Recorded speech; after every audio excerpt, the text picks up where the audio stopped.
Olá pessoal, sejam muito bem-vindos ao nosso curso de História da Filosofia, a Jornada. Hoje uma aula muito importante, como todas, né?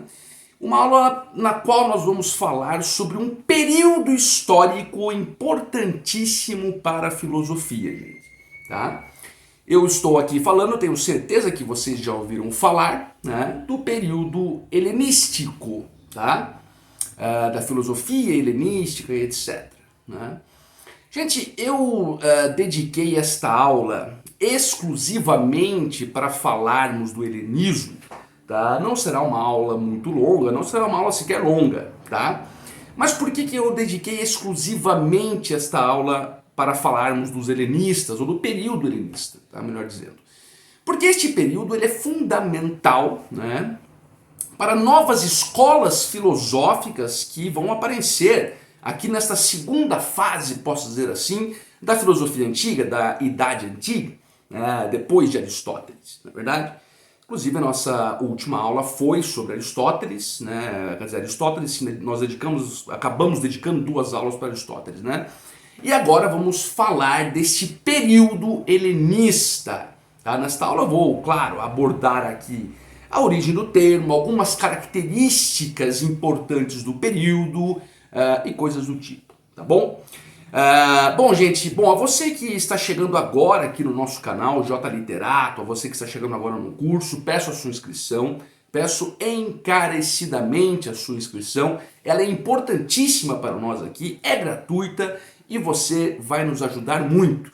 Tá? A todos vocês, como eu sempre costumo dizer, peço que cumpram, né, o bom e velho protocolo de curtir o vídeo, de comentar, de repassar, compartilhar com outras pessoas e de acionar a sinetinha das notificações. É muito importante, gente, essa sinetinha, porque veja, hoje a nossa aula está sendo publicada um pouquinho mais tarde do que o habitual. Né? Nós sempre publicamos aí às 5 horas da tarde.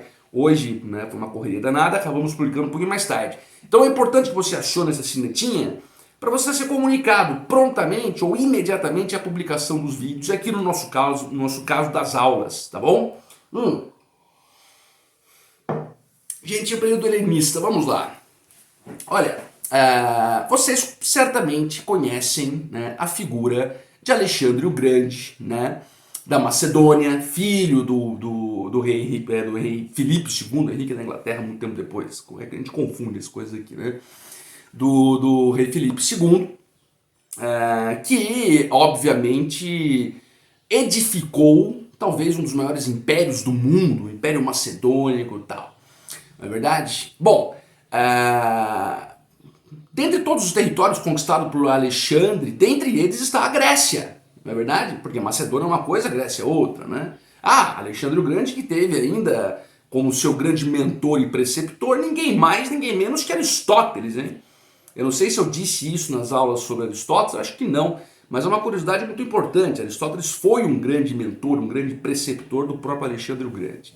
Então, quer dizer, quando Alexandre o Grande começa as suas investidas e anexa a Grécia, não é, ali a seu domínio, e é importante dizer até aqui uma compreensão de história pura, né? Quer dizer, a história pura e a história da filosofia, elas estão entremeadas, entrelaçadas, não tem como separar uma da outra, né? Mas veja que a Grécia foi, até de certo modo, facilmente invadida, anexada por Alexandre o Grande, porque a Grécia já vivia um período muito frágil, né, no que tange a questão social, a questão política, porque havia passado por uma guerra muito terrível, tal, que foi a Guerra do Peloponeso, né? Entre Esparta e Atenas, tal. Então Alexandre o Grande, quer dizer, a Macedônia, por assim dizer, não teve tantos problemas em invadir a Grécia, do rei Filipe II, Alexandre o Grande e tal. Né? E sabemos que o Império Macedônico ele é enorme, quer dizer, então você vai compreender ali, quer dizer, os territórios anexados por Alexandre, desde o Egito até as Índias, tal, a própria Grécia, tal. Agora veja, quando ocorre a constituição realmente substantiva deste Império de Alexandre o Grande, né, desta constituição, né, que vai se dar mais ou menos ali para o final do ano 300 antes de Cristo e vai durar até mais ou menos 50 antes de Cristo, ou 30 antes de Cristo, por aí. Inclusive os historiadores realmente podem até divergir exatamente sobre a data precisa, porque é um conjunto de fatores e tal, mas é mais ou menos isso. Este período, portanto, do Império Macedônico, após a tomada da Grécia, vai ser conhecido como o período helenista. Tá? E veja, gente, por que o nome helenista? Isso aqui é interessante. Percebam que os gregos, antes da invasão, antes de serem anexados pela Macedônia, eles se consideravam helenistas. Né? Por quê? Bom, por conta de Heleno, da mitologia. Quer dizer, Heleno, filho ali do rei Príamo com a rainha Écuba, de Troia, tal, Heleno que recebeu de Apolo poderes ali de adivinhação, poderes de adivinhação mesmo. Inclusive foi o responsável por anunciar uma grande guerra vindoura, e esta guerra realmente aconteceu na questão de Paris e tal, mas enfim, então foi uma figura mitológica muito importante e todos os gregos eles acabaram tendo esse pertencimento com a figura de Heleno e se chamavam helênicos, um povo helênico, um povo helenista tal. Cabe dizer que Alexandre o Grande, o próprio rei Filipe II, eles eram grandes admiradores da cultura grega, da cultura da Grécia que eles viriam a invadir e tomar para si. Eles tinham realmente profunda admiração, gostavam muito da cultura grega, então quando eles invadem a Grécia, quando eles tomam a Grécia, anexam a Grécia a seu império, eles mantêm muito da cultura grega, inclusive o nome, Daí o período helenístico. Porque veja, quando há a tomada da Grécia, claro, depois há várias outras tomadas de outros territórios, constituindo assim um grande império macedônico, todo esse império macedônico foi, portanto, abarcado no período helenista por essas razões que eu acabei de expor. Tá? Então aqui um breve panorama histórico, de história pura realmente desse período helenístico. Agora vamos passar aqui, gente, algumas características deste período. E aqui é muito importante para as nossas aulas subsequentes, onde nós vamos estudar as escolas filosóficas que desabrocharam neste período. Sim, eu estou falando aqui do estoicismo, tão famoso estoicismo, que todos os coaches adoram falar, embora parece que nunca tenham lido nada do estoicismo, do cinismo, do ceticismo, do neoplatonismo, do epicurismo. Várias escolas importantes da filosofia surgiram neste período do helenismo.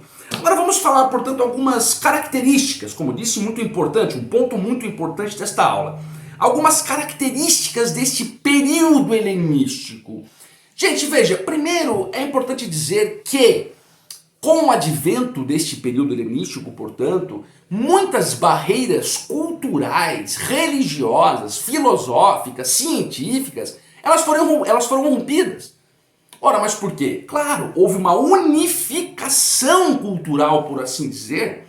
Quer dizer, Alexandre, quando começa a conquistar todos esses lugares antes da conquista, podemos dizer que eram lugares que tinham ali os seus próprios pensadores, os seus próprios pensamentos, adstrito ali, quer dizer, os circunscritos ao seu local. Quando todos esses locais são tomados pela Macedônia, eles passam a ter uma ideia de unicidade. E, portanto, as fronteiras culturais, elas vão desmoronando.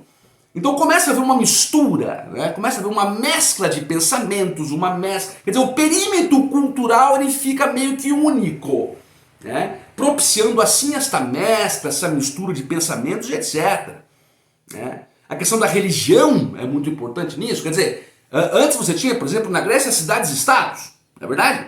Agora elas não existem mais porque foram todas conquistadas por Alexandre. Cada cidade-estado, por exemplo, tinha sua religião, tinha sua mitologia, tinha os seus cultos, os seus rituais específicos. Com a unicidade do Império Macedônico, essas fronteiras foram realmente caindo, como eu disse, criando-se assim o que podemos chamar de um sincretismo religioso entre várias nações pertencentes ao mesmo império. E não só na religião, mas também na filosofia, também na ciência, no modo de pensar. Por isso que eu chamei aqui de um perímetro cultural muito expansivo, como diz o próprio Justin Gard, um perímetro cultural que nós podemos chamar de unificado. Tá? Então esta é a primeira grande característica do período helenístico, né? Esta unificação, né? Esta quebra de barreiras, né, culturais. E quando digo culturais, repito, estou aqui conglobando tudo, filosofia, história, ciência, etc e tal. Então essa é a primeira grande característica. Uma segunda característica, e também aqui importantíssima e fundamental para as nossas próximas aulas, perdão pelo trava-línguas aí, para as nossas próximas aulas, essa característica é a seguinte: o pensamento filosófico, até mesmo por muita interferência das próprias religiões, é um período que nós costumamos dizer que houve uma mescla muito forte entre religião e filosofia e tal, mas o pensamento filosófico, por assim dizer, desta época, das escolas que vão surgir nesta época, que nós vamos ver nas aulas subsequentes, são pensamentos filosóficos muito voltados à ideia da morte, né? A ideia da superação da angústia que a morte pode trazer ao homem, a ideia da imortalidade da alma, a ideia da conquista da felicidade ou da natureza da felicidade, né? Então, portanto, as ideias elas vão ser, digamos, norteadas nesse sentido. Vocês vão perceber que todas as escolas filosóficas do período helenista, elas possuem isso em comum. Elas sempre vão tratar de algo relacionado a isso. Ou a questão da morte, ou o medo da morte, ou a angústia que a morte traz ao homem, como o homem pode superar essa angústia, né? É uma filosofia, gente, veja essa helenista, ela é uma filosofia que sai um pouco do eu, do filósofo, e acaba transcendendo ao outro. Quer dizer, um filósofo ele vai fazer uma filosofia direcionada a instruir, podemos assim dizer, os próprios homens a respeito dessas questões. Portanto, desabrocha-se nesse período helenista essas ideias, né? E por que eu disse que há, portanto, quase que uma mescla entre religião e filosofia? Exatamente por esses temas abordados. Então perceba, nós vamos falar de imortalidade da alma, nós vamos falar de medo da morte, ou da angústia da morte, né? Então penso eu que isso aqui é uma conclusão minha, tá, gente? Nós podemos dizer que esta mescla da filosofia com a religião vai se dar também por esses temas em comum. É uma reflexão, tá? Então, gente, o período helenista, a aula já está terminando, né? Esta aula foi uma aula curtinha, não vai dar nem 15 minutos, eu acho. Mas é uma aula preparatória para as aulas subsequentes. Nós vamos estudar as escolas filosóficas uma a uma, nós vamos falar do estoicismo, nós vamos falar do cinismo, do ceticismo, do neoplatonismo, não é? Do epicurismo, de tudo isso, né? Mas para boa compreensão dessas escolas filosóficas às quais eu me referi, é imprescindível, é condição sine qua non que você tenha uma boa compreensão do que é e do que representa o período helenístico. Tá bom, gente? Bom, pessoal, essa foi a aula, tá? Agradeço a todos vocês que acompanharam, que participaram, obrigado pela sua audiência. Não se esqueçam do bom e velho protocolo de curtir, comentar, compartilhar, acionar a sinetinha, né? Todo aquele bom e velho protocolo, não é verdade? Gente, até a próxima aula. Eu vou tentar publicar a próxima aula amanhã, tá? Caso não consiga, porque realmente está uma correria muito grande, no máximo até depois da manhã, tá? Sempre ali no mesmo horário, 5 horas, um pouquinho mais tarde, a depender aqui da logística. Mas nos vemos em breve, ou amanhã ou depois de amanhã, tá bom? Muito obrigado e até!